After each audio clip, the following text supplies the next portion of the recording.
inevitably let their guard down. This is only human. Kill them. This is when you kill them. Now you can understand why those guys might have 1 or 2 or 300,000 reasons to not like me.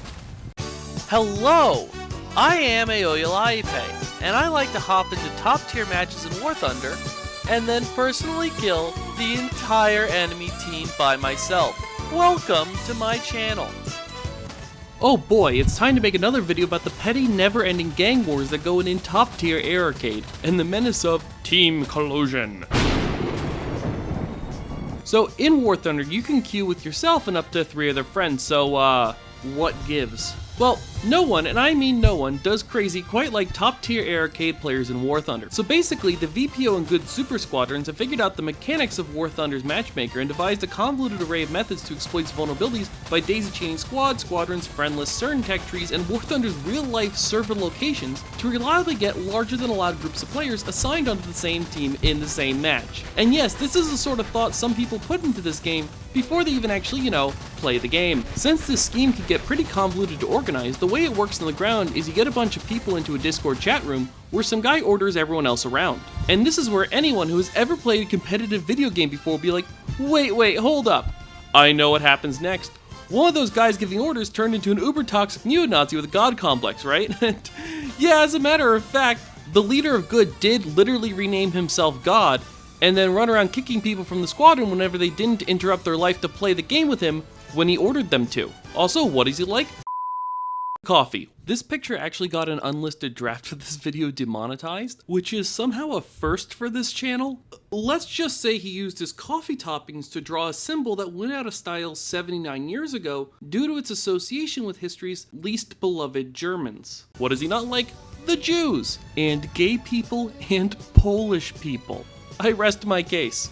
And since that jerk really likes attention, I decided to annoy him by covering his current username with a gay pride flag. Yes, he changed his name again, to something even dumber actually. However, I left just enough of his name visible that if you already know what it is, then you'll know he actually said that stuff. I also covered his profile picture with the thumbnail for my guide on bullets. If you don't understand why that thumbnail would annoy him, don't worry, I assure you he does. It's genuinely amazing how often this exact chain of events will happen in any video game whenever you give any random loser the ability to give anyone else an order. It's as predictable as watching a caterpillar transform into a butterfly that is really into a historically notable Austrian man who had a Charlie Chaplin mustache. Okay, so back to the Team Collusion stuff.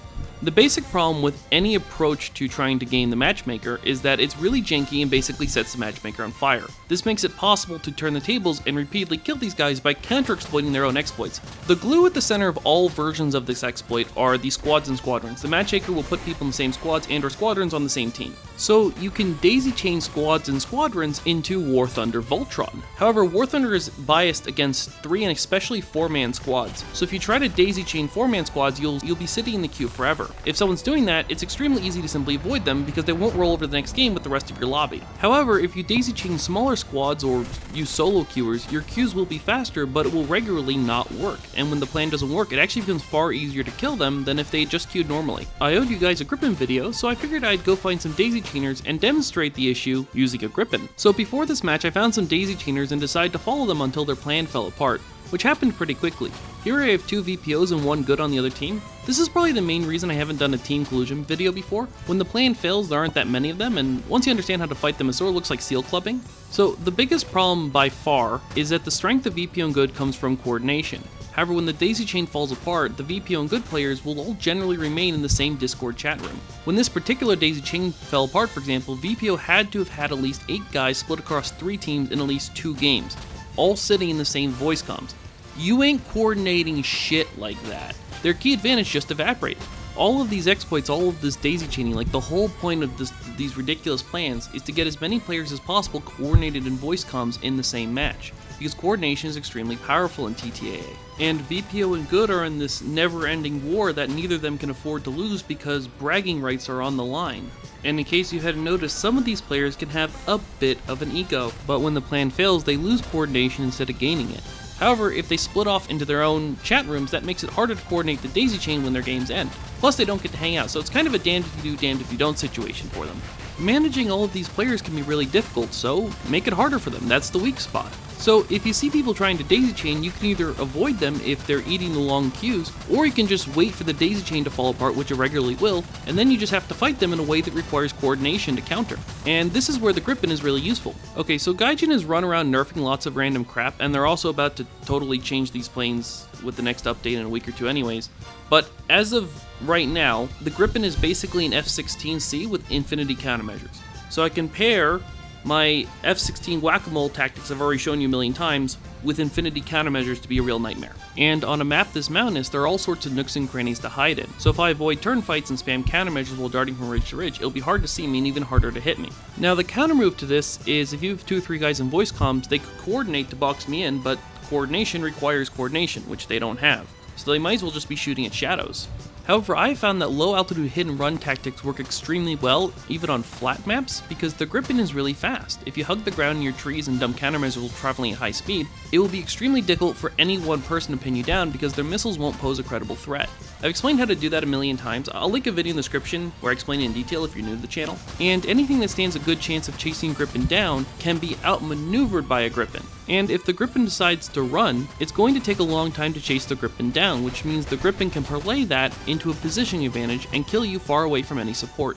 But the key takeaway is that if a competent Gripen player really decides to dig in and play like a rat bastard, you'll have a lot of trouble killing them even on a flat map. Now, the reason I'm showing you a game on a mountain map instead of a flat map is that this game happened to show the second main problem VPO has, which is that VPO is on both teams. As a reminder, VPO is kind of infamous for having sub-squadrons not named VPO. Itra and Naja are the main ones. Good sometimes runs into the same problem, but it's much rarer for them because VPO is bigger. And the difference has only grown a lot bigger recently because a ton of players just left Good, which, tends to happen when the leader tries to turn it into a cult. And I've had so many viewers in Good just sending me salt. Usually I have to farm my own salt, but they're just giving me more than I could ever use. Like, his deranged henchman went nuts too. One viewer, TV Dill Pickle, sent me this exchange. He called someone a child and he got sent a long rambling message in broken English demanding his obedience while explaining that no, you are the clown. Repeat, you are the clown. Like, I don't even need to crack a joke. Like, he is his own joke. And I can make fun of these ridiculous people all I want and get away with it because, well, they're a pretty grumpy bunch. So they've sort of put everyone on their kill list, and if everyone is on your kill list, then no one is on your kill list. Womp womp womp. Anyways, we went on another tangent. Let's get back on track. So both VPO and Good have rules that say if you see your own super squadron buddies on the other team, you aren't allowed to shoot them. So how is that a problem? Well, doing well in TTAA and War Thunder requires a lot of focus and effort, and most people have a hard time keeping this up for a long time. It's just incredibly difficult to stay on your toes for match after match after match. The human brain doesn't have enough bandwidth to keep doing that at 100% for 2 or 3 hours straight, especially if you like having fun, and most people do play games for fun. So when VPO players see that they are effectively both teams, and there aren't many or any good players inside, or vice versa, then they will assume that this will be an easy match and inevitably let their guard down. This is only human. Kill them. This is when you kill them. You can just look at the roster and deduce that it is a good time to ambush them, and if you move quickly, you can take out their best planes and snowball them a bit before they realize some maniac is hunting them. This turns their temporary lapse of judgment into your solid technical advantage.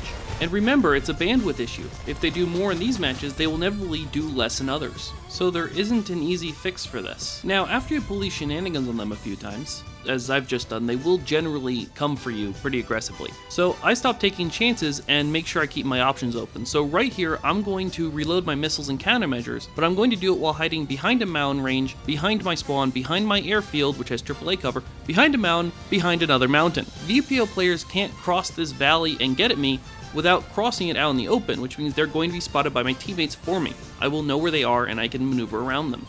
They shouldn't be able to smoke me out before my reload finishes, and because they don't know exactly where I am, but I know exactly where they are, I can just ambush them with AIM-9Ms. They wind up coming nowhere close to finding me, but hey look, it's better to have a multi-layered kill zone and not need it than need a multi-layered kill zone and not have it. That's my motto. Well, actually no, that's not true. My motto is missiles don't go through mountains. That is actually my official channel motto. But that is a universal weakness with all missiles. If they fly into a mountain, the mountain will win.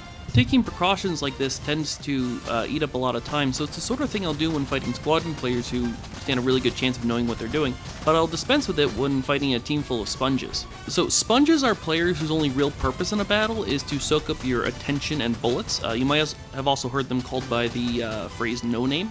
And I might as well take the sponges out because there are VPO players on my team, if you remember, and I don't really want to leave anything for the enemies in blue. Also, we're almost done with this battle, so I'm just going to fast forward through the last reload. Now, speaking of demeaning nicknames, there's a new one in top tier arcade, so after all those good players left, including almost all of Good's good players, the crazy dude in charge started scraping the bottom of the barrel to find replacements to terrorize, and these replacements aren't very good, so I've heard people starting to call them interns, which is hilarious. Unfortunately, my Gripen test drive expired right as all of this hit the fan, and I owe you guys a Gripen video before the next patch, so I guess I'm shooting at VPO players here. But, you know, maybe I'll slaughter the interns with a different plane, we'll see. Or hopefully we won't see, because in an ideal world, that squadron would die pretty quickly now that everyone knows it's run by a deranged racist.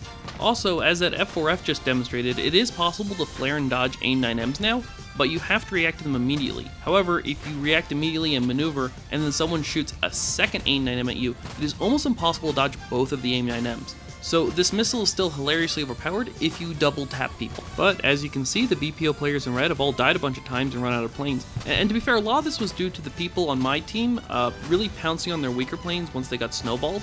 But hey, I still got a 14 kill streak, and now I know some of you will be like, but I want to see you kill like 20 people and change, it's a Gripen, you should be able to do that, so sure, no problem. I'll post raw footage of a 21 kill streak match in the description if you want to see how I fly this thing when I'm not playing cautiously. And remember, if you subscribe and ring the bell, you won't need to remember how to spell Yoyolaipe next time you want to watch one of my videos.